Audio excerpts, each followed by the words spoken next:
Sasa ili kijana ashinde, lazima kusema hapana. Amen. Sasa hapo hatupo.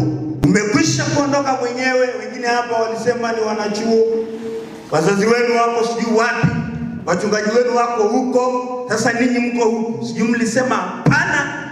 Au kwenye baa ndio, bangi ndio, ulevi ndio, usinzi na uasherati ya vijana sijui ndio. Sasa utakuwa hujajisimamia. Kwa hiyo kwa vijana ambao bado hawajapoteza, au kama mmekwisha kupoteza lakini bado ni vijana, kuna uwezekano, maana nasemanga hata ukipotea kilomita 15,000 ukienda kuambiwa umepotea, kubali kurudi. Amen. Usiseme kwa sababu nimeshapotea, maana ndivyo mnavyojisemea. Tena mnaisemea maisha yenu, potelea mbali.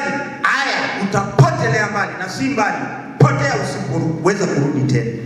Kwa hiyo usijaribu kujikomboa sasa hivi ewe kijana. Kama una nafasi sasa hivi, nenda kajichunguze. Peleka maisha yako kwenye mashine. Kapime. Hii ndiyo tabia iliyotakiwa niwe nao nikiwa kama kijana.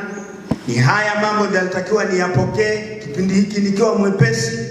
Ni haya mambo nilitakiwa nifanye. Kweli mimi ndio natakiwa niishie hapa. Ni hii ndio kazi ambayo nilitakiwa nifanye. Kama sivyo, geuza mara moja na urejee, maana kwa Mungu bado kuna nafasi tena ya kuzidi ukiwahi mapema kabla umeme haijazima ndani ya maisha yako. Amen.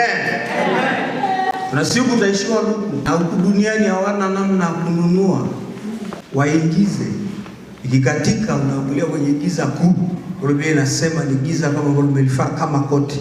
Sio giza la kawaida ambalo unaweza ukafanya hivi hapana, ni giza ambalo hata ukifanya hivi ni giza bado.